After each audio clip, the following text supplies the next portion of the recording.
Hi sheeple, Wildlands here, ready to suckle on the teat of your attention. Disgusting! Another solo adventure today. This time just to meet some friends for an overnight camp. It's just a quick 350 kilometre or so jaunt down the road, which in Australian terms isn't very far, but in UK terms, that's about the distance from London to Liverpool, or in US terms, 350,000 M16s, or 1.3 times the average distance between school shootings. Now, of course, we start here in nil where I live, and nil is an ancient English word meaning zero or nothing, which is how I feel when people ask me what's there to do in town.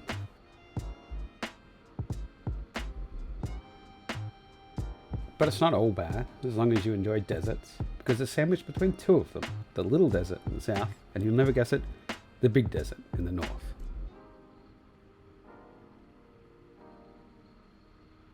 But wild lambs, you say, there must be something you like about living there, and you'd be right, you never have to walk uphill, because there fucking isn't any.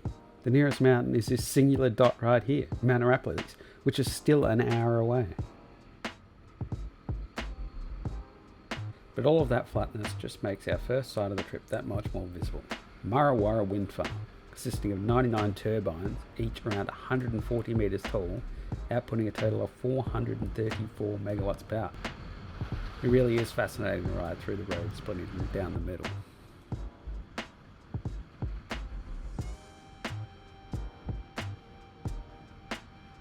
But soon enough we're past these towering behemoths and onto our first town of the trip, Minyip. Minyip was a town used in the 80s TV show The Flying Doctors.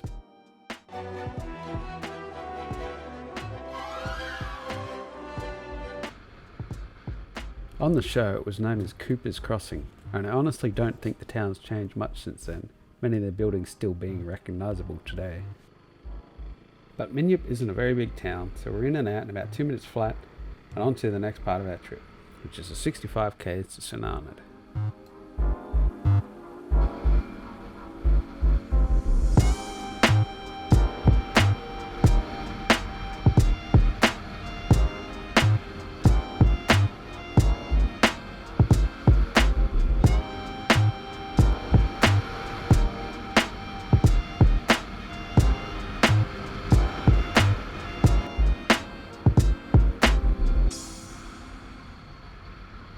And just like that, we're in St Arnaud, a former gold mine town settled in the 1850s.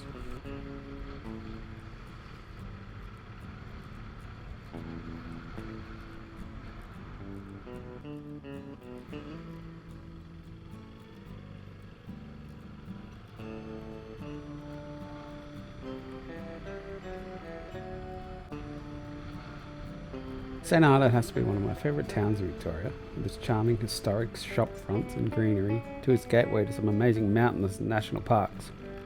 But honestly, it's this takeaway shop I love most of all. JPX Takeaway.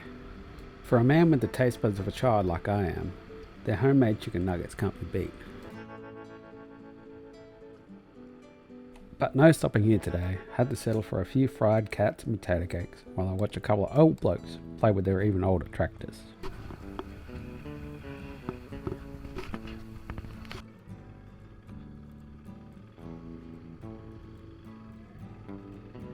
After filling myself and the bike, it was on to the second half of the way there.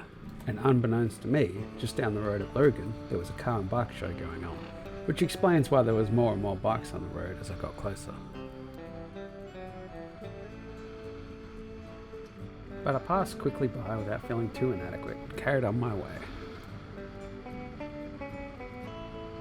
As I got closer and closer to Bendigo, I stumbled upon something much worse than a car and bike show.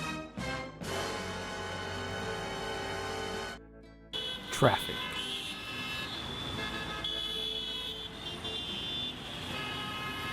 People. What a bunch of bastards. But after successfully navigating the outskirts of Bendigo, it was a short hop to our destination.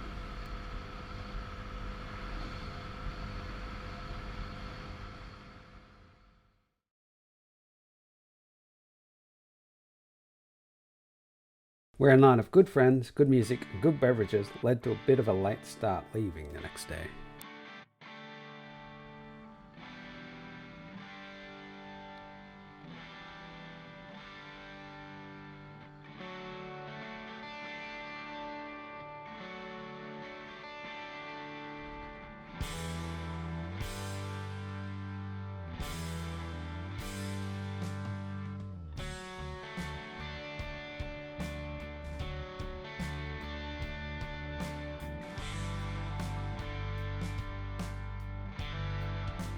After a bit of go juice in Elmore, that's iced coffee for me and unload with the bike, I thought I'd take the scenic route to Logan, avoiding bending under traffic, and a much more relaxing avenue overall. And relaxing it was, as the next 20 k's from Elmore were some of the worst roads I've ever seen, with massive potholes limiting speeds no more than about 60k an hour.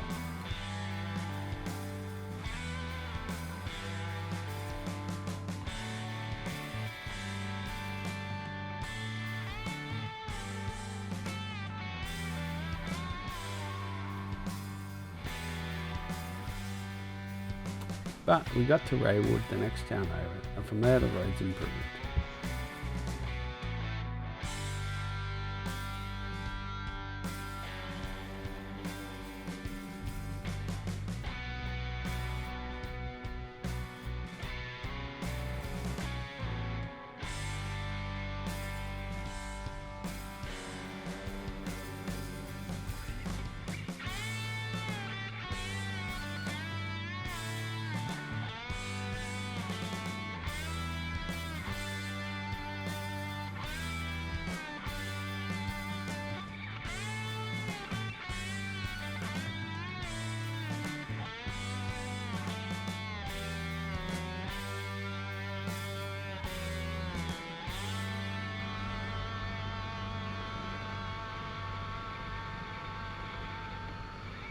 Another couple of small towns and a few less used roads, and we were finally able to enjoy the picturesque bushland before we got to Logan.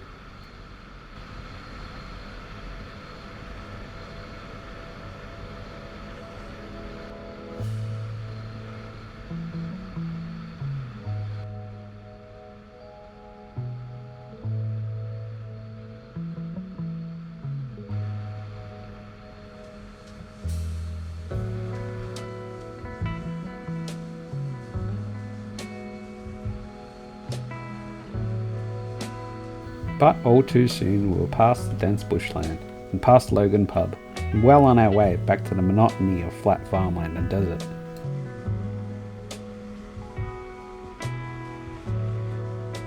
A quick stop in St Arnaud for some fuel and food and to rest my weary cheeks, and we were soon on our way to Minyip.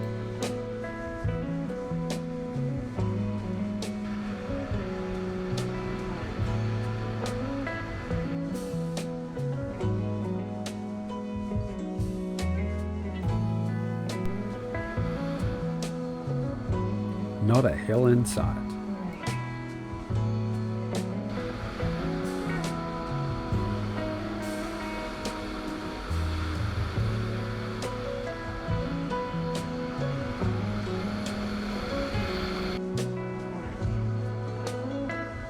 On coming into Minyip, we were greeted by old mate here on his trail bike, and that's probably the most interesting thing that's ever happened.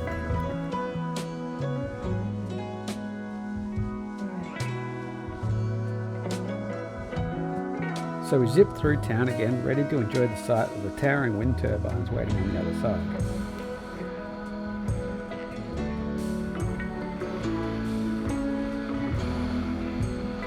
It really does make me feel like a kid on a trip to the city, seeing skyscrapers for the first time.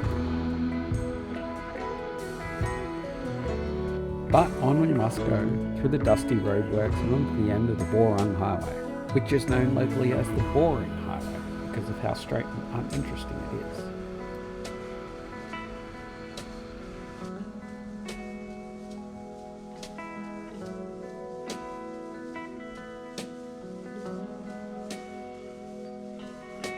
Last leg of the trip is the 30 or so k's from Dimmitt Mill, with a quick stop at Pink Lake to once again rest my tender-ass tail end.